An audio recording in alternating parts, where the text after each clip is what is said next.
একজন মনিব তার নিজের কর্মচারীর কাজের উপর খুশি হয়ে পুরস্কার হিসেবে নিজের মেয়েকে বিয়ে দিলেন। প্রিয় দর্শক, আমানতদারিতা নিয়ে হয়তো এমন চমৎকার ঘটনা আপনি ইতিপূর্বে আর কখনোই শুনেননি, তাই ভিডিওটি না টেনে ধৈর্য সহকারে শেষ অবধি দেখতে থাকুন। মুবারক আবু আবদুল্লাহ নামে একজন লোক ছিলেন। তিনি একজন ধনাঢ্য ব্যক্তির বাগানে কর্মচারী হিসেবে কাজ করতেন এবং বাগান দেখাশোনা করতেন। ওই বাগানের মালিক ছিল হামজান শহরের বড় একজন ব্যবসায়ী। তিনি একদিন তার বাগানে এসে মুবারক আবু আবদুল্লাহকে ডাক দিলেন এবং বললেন, হে মুবারক, বাগানের পরিচর্যা কেমন চলছে আর ফলগুলো কি পাকা শুরু করেছে? আমার জন্য মিষ্টি দেখে একটি ডালিম নিয়ে আসো তো দেখি। মুবারক আবু আবদুল্লাহ মুনিবের কথা মতো গাছ থেকে খুব সুন্দর একটি ডালিম নিয়ে আসলেন এবং তিনার হাতে দিলেন। যখন তার মালিক ওই ডালিমটি ভেঙে ডালিম দানাগুলো মুখে দিলেন, তিনি মুখে দিয়েই চটে উঠলেন এবং বললেন, আরে তুমি আমার জন্য এটি কি ডালিম এনেছ? তোমাকে মিষ্টি ডালিম আনতে বললাম, অথচ তুমি টক একটি ডালিম নিয়ে এলে।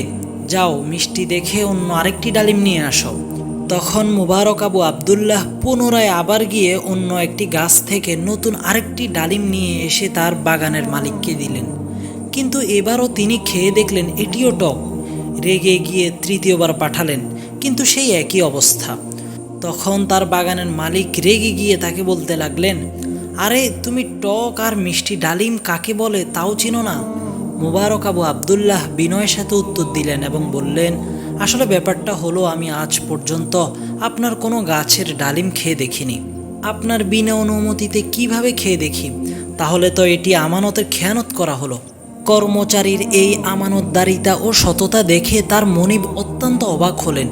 তার চোখে মুবারক আবু আবদুল্লাহর প্রতি কদর ও মর্যাদা বৃদ্ধি পেল, যদিও সে ছিল তার একজন সামান্য কর্মচারী মাত্র।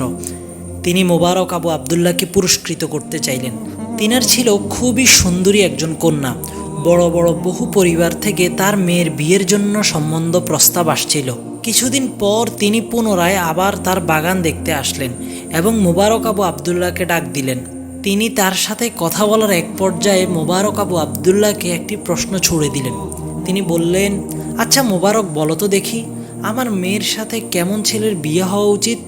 সম্মানের সাথে মুবারক আবু আবদুল্লাহ তার কথার উত্তর দিলেন এবং বললেন, জাহিলিয়াতি যুগের লোকেরা বংশ ও চরিত্র দেখে বিয়ে দিত।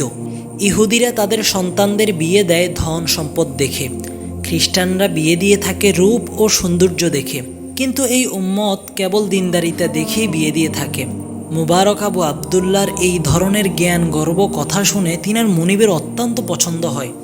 অতঃপর তিনি তার বাড়িতে ফিরে গিয়ে তার স্ত্রীর নিকট পুরো ব্যাপারটি বিস্তারিত উল্লেখ করেন এবং বলেন, আমি তো আমার মেয়ের জন্যে মুবারকের চেয়ে অধিক উপযুক্ত পাত্র আর কাউকে মনে করি না। তিনার স্ত্রীও সাই দিলেন। যেই কথা সেই কাজ, মুবারকও তার মনিবের এই প্রস্তাব কবুল করলেন। হয়ে গেল বিবাহ। অতঃপর তিনি তার মেয়ে এবং মেয়ের জামাই মুবারক বিন আবদুল্লাহকে প্রচুর অর্থ দিয়ে তাদের দাম্পত্য জীবনে সাহায্য করলেন। এবং আপনি শুনলে আরও অবাক হবেন, এই সেই দম্পতি যাদের ওরসে জন্ম নিয়েছিল প্রসিদ্ধ মুহাদ্দিস বীর মুজাহিদ আবদুল্লাহ বিন মুবারক রহমতুল্লাহ আলাইহি। চমৎকার এই ঘটনাটি থেকে আমরা শিখতে পারি এবং জানতে পারি, আমানতদারিতা একটি মহৎ গুণ, যা একজন মানুষের জীবনকে সমৃদ্ধ করে এবং আল্লাহর কাছে প্রিয় করে তোলে। সততা এবং আমানতদারিতার মাধ্যমে মানুষ কতটা সম্মান এবং মর্যাদার স্তরে পৌঁছে যায়, যার দৃষ্টান্ত এই গল্পটি শুনলে বোঝা যায়। মুবারক আবু আবদুল্লাহ তার মনিবের বাগানে কাজ করতেন। তার আমানতদারিতার জন্যে তার মনিবের কাছ থেকে এত বড় পুরস্কার পান যে মনিব তার নিজের কন্যার সাথে তার বিবাহ দিলেন। প্রিয় দর্শক, রাসূল করিম সাল্লাল্লাহু আলাইহি সাল্লাম বলেছেন, যার মধ্যে আমানতদারিতা নেই তার মধ্যে ঈমান নেই। আল্লাহ আমাদের সকলকে আমানতদারিতা এবং ন্যায়পরায়ণতার সাথে থেকে বাকি জীবন কাটানোর তৌফিক দান করুন, আমিন। মনে রাখবেন, আমরা শুধু আপনাকে গল্প শোনাচ্ছি না, আমরা আপনার দ্বীনী ভাই হিসাবে আপনাকে সঠিক ইসলাম সম্পর্কে আরও জানতে সাহায্য করছি। ভিডিওটি ভালো লেগে থাকলে তাতে লাইক দিন এবং চ্যানেলটি সাবস্ক্রাইব করে আমাদের সাথে থাকুন। আল্লাহ হাফেজ।